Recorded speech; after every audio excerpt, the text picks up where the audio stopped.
Good day students. Today's work of computer class 4th chapter 2 computer memory and storage device.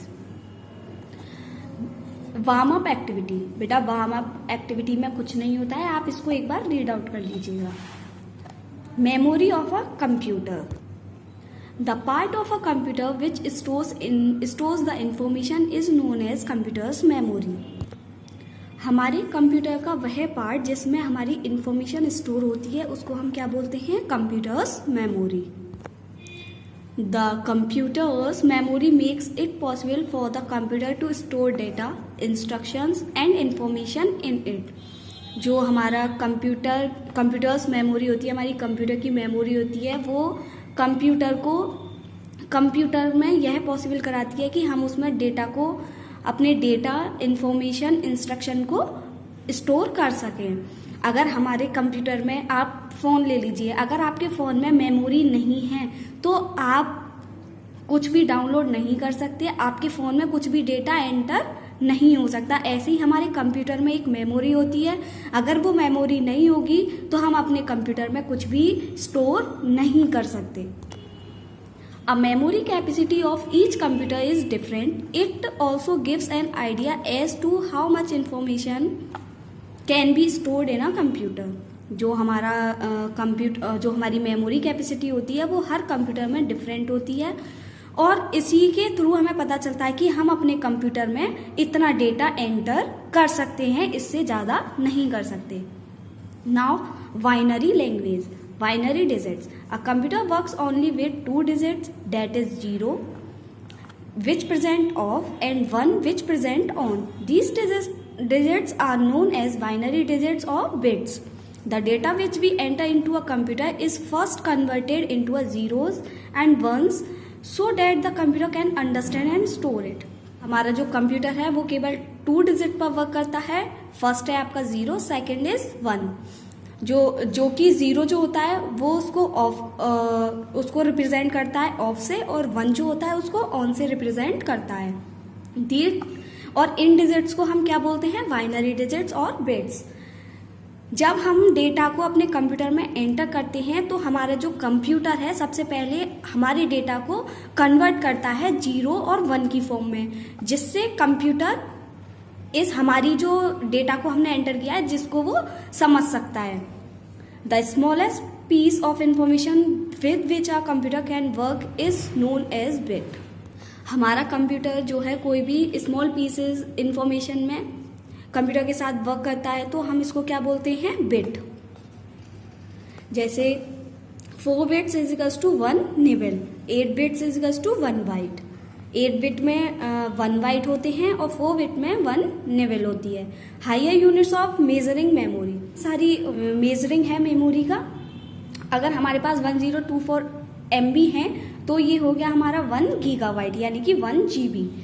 1024 TB बराबर क्या हो गया? 1 petabyte.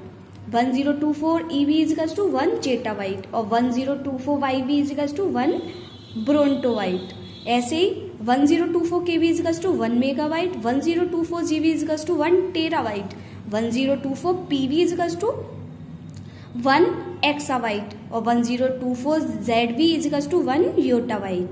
1024 brontobyte is equals to 1 geopbyte. जो geopbyte होता है is the highest memory measuring unit. ये हमारी सबसे हाईएस्ट मेमोरी होती है हमारी यूनिट को मेजर करने की. Now your topic is types of computer memory. There are 2 types of computer memory, internal and external. Internal को हम प्राइमरी भी बोलते हैं, एक्सटर्नल को हम सेकेंडरी मेमोरी भी बोलते हैं.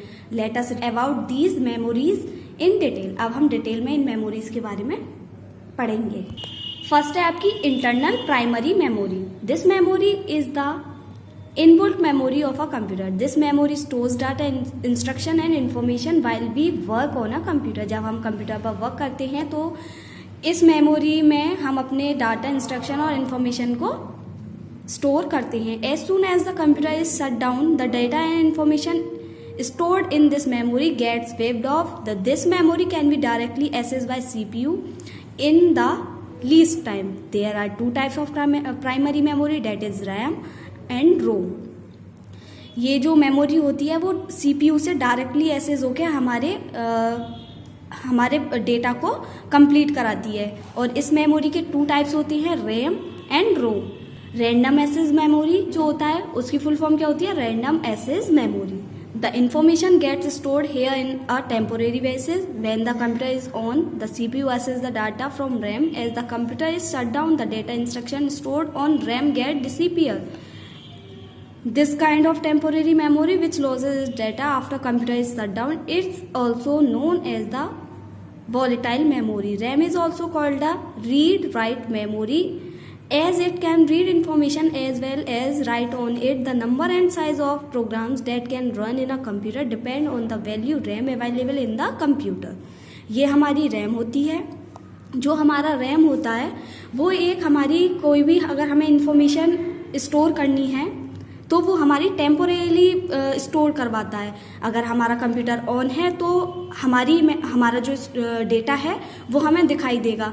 अगर जैसे ही हमारा कंप्यूटर शट डाउन हो गया है तो वो हमारा जितना भी डेटा हमने एंटर किया था वो सारा का सारा हट जाएगा। जब हम दोबारा अपना कंप्यूटर ऑन करेंगे तो हमें वो वाला डेटा नहीं मिलेगा।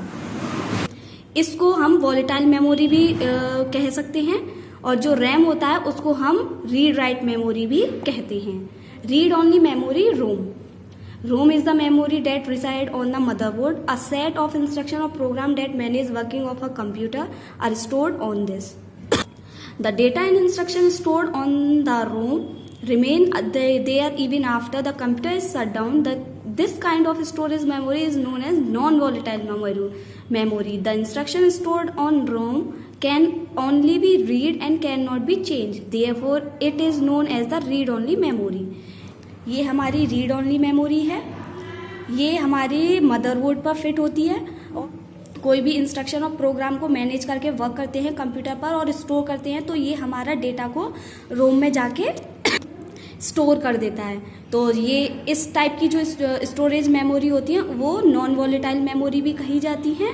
और इसमें जो हमारा जो भी इंस्ट्रक्शन हम स्टोर करते हैं रोम पर उसको हम केवल रीड कर सकते हैं, चेंज नहीं कर सकते। डू यू नो स्टूडेंट्स, आप इस टॉपिक को रीड आउट कीजिएगा, इसको समझिएगा। तो स्टूडेंट्स आज हमने आपको हाफ चैप्टर की रीडिंग करा दी है, आप इसको अच्छे से समझिए, रीड आउट कीजिए। Thank you.